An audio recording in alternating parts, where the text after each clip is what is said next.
150वें वर्ष में जब हम वंदे मातरम याद कर रहे हैं, बंकिम चंद्र चट्टोपाध्याय जी को हम याद कर रहे हैं कि उन्होंने इतना महान गीत हमें दिया है। सत्ता पक्ष के लोग समय समय पर हमें देखने को मिलता है कि जो महापुरुष उनके नहीं हैं या जो चीज उनकी अच्छी नहीं है उनको वो ऊन करना चाहते हैं। 150वें वर्ष वंदे मातरम, मैं अभी वो बात कहूंगा और मैं बात कहूंगा और हमारे मंत्री जी उसका जवाब देना। सभापति महोदय, क्योंकि ये बात ओन करने की आ रही है, अपनाने की बात आ रही, तो मैं सभापति महोदय, मैं अपने सत्ता पक्ष के लोगों को याद दिलाना चाहता हूं। सत्ता पक्ष के लोगों की जो पार्टी आज है, भारतीय जनता पार्टी, जिस समय गठन हो रहा था, हमारे मुंबई और महाराष्ट्र के लोग जानते होंगे कि जिस समय गठन की चर्चा थी, उस समय आपके जो अध्यक्ष चुने गए थे उनको जो भाषण देना है उस पर भी बहस चल रही थी। और बहस इस बात की थी कि भारतीय जनता पार्टी सेकुलर रास्ते पे जाएगी, सोशलिस्ट रास्ते पे जाएगी कि नहीं जाएगी। तमाम विरोध के बाद भी उस समय के उनके राष्ट्रीय अध्यक्ष जो चुने गए थे उन्होंने वही रास्ता अपनाया अपने भाषण में। समाजवादी आंदोलन, समाजवादी विचारधारा और सेकुलर रास्ता अपनाया। और वही नहीं, जो उनका मंच था उसमें जयप्रकाश जी की तस्वीर लगा करके भी उन्होंने लोगों को ये भ्रम फैलाने की कोशिश की कि जेपी के रास्ते पर भारतीय जनता पार्टी चलेगी। बताएं माननीय मंत्री जी, आप कितने सेकुलर हैं आज, कितने सोशलिस्ट हैं आज? अभी गौरव गोगोई जी ने ठीक कहा, इंडिगो का हवाई जहाज उड़ नहीं रहे हैं, उड़ नहीं रहे कि उड़ाए नहीं जा रहे हैं? उड़ाए नहीं जा रहे। और क्या बात कही गई थी कि गरीब भी उसमें चल सकेगा। इसलिए सभापति महोदय, मैं बात दूसरी तरफ नहीं ले जाना चाहता हूं। वंदे मातरम सिर्फ गाने के लिए नहीं है, निभाने के लिए भी होना चाहिए। सभापति महोदय, आज हम आकलन करें, पीछे मुड़ करके देखें कि हम इस वंदे मातरम को कितना निभा रहे हैं। जिस वंदे मातरम ने आजादी के आंदोलन में सबको जोड़ा, आज के दरारवादी लोग उसी से देश को तोड़ना चाहते हैं। ऐसे लोगों ने, सभापति महोदय, ऐसे लोगों ने पहले भी देश के साथ दगा किया और आज भी कर रहे हैं। ये चर्चा तो जोड़ने का काम करेगी ना अखिलेश जी, क्योंकि आज वंदे मातरम की चर्चा, वही मैं कह रहा हूँ, वंदे मातरम में जोड़ने का ही काम करेगी। वंदे मातरम कोई दिखावा नहीं है, ना ही राजनीति का विषय है।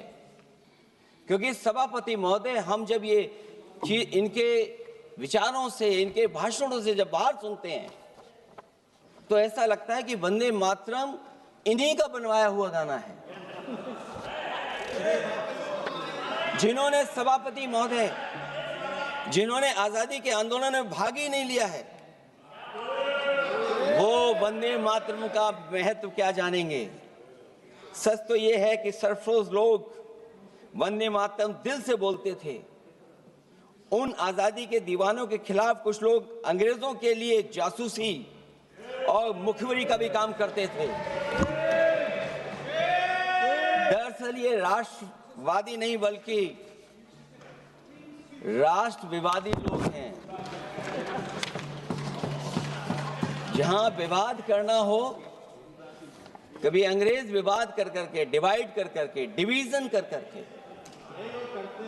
राज किया करते थे। सभापति महोदय, आज भी वही रास्ता कुछ लोग अपना रहे हैं। वो डिवीजन का रास्ता अपना रहे हैं, डिवाइड का रास्ता अपना रहे हैं, दरारवादी रास्ता अपना रहे हैं। इनका इतिहास खंगाला जाए कि इन्होंने आजादी के पहले और आजादी के बाद वंदे मातरम क्यों नहीं गाया? ये सभापति महोदय, आज जब हम वंदे मातरम पे इतनी चर्चा कर रहे हैं, जिस भाव से हम लोग यहाँ बैठे हैं, कम से कम ये भी खगाला जाए इतिहास में कि वंदे मातरम कुछ लोगों ने कब गाया। उन मुखबरों से ये सवाल पूछा जाए कि स्वतंत्रता के बाद भी उन्होंने अपना गीत क्यों बनाया? उनकी एक रंगी सोच ने तिरंगा क्यों नहीं फहराया? वंदे मातरम सियासत के झूठे राष्ट्रवादियों के लिए नहीं है, गलत लोगों की गलत मंशा पूरा देश समझता है और केवल यही नहीं ओन करते हैं। कभी कभी भारत माता का जो चित्र है, जो पेंटिंग कभी बंगाल के महान लोगों ने बनाई थी,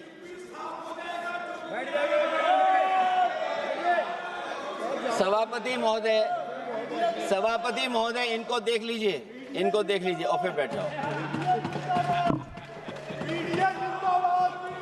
सभापति महोदय, राजभर जी आप बैठिए, आपके नेता बोल रहे हैं। सभापति महोदय, आपके नेता वंदे बोल रहे हैं, आप मातरम बैठिए का ना। भाव ये भी था कि कम्युनल पॉलिटिक्स नहीं चलेगी और कम से कम हमारे उत्तर प्रदेश के साथियों ने कम्युनल पॉलिटिक्स को अंत किया है वहां पर जहां से कभी इन्होंने शुरू की थी।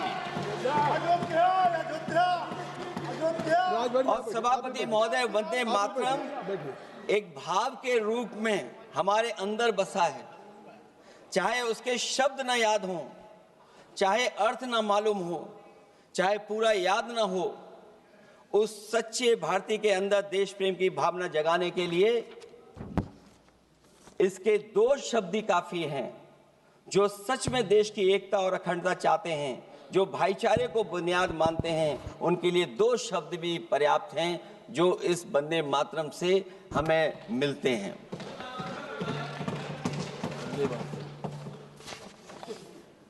दूसरा किस्सा सुना दो अध्यक्ष महोदय।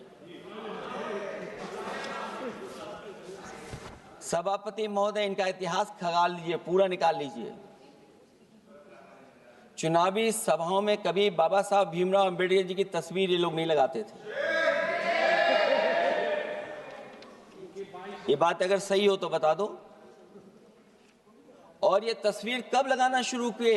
इनका एक सहयोगी साथी संगठन, जिस समय समाजवादी पार्टी और बहुजन समाज पार्टी ने मिलकर के इन्हें उत्तर प्रदेश में हरा दिया था, उसी दिन के बाद से बाबा साहब भीमराव अंबेडकर की प्रतिमा और तस्वीर लगाने लगे।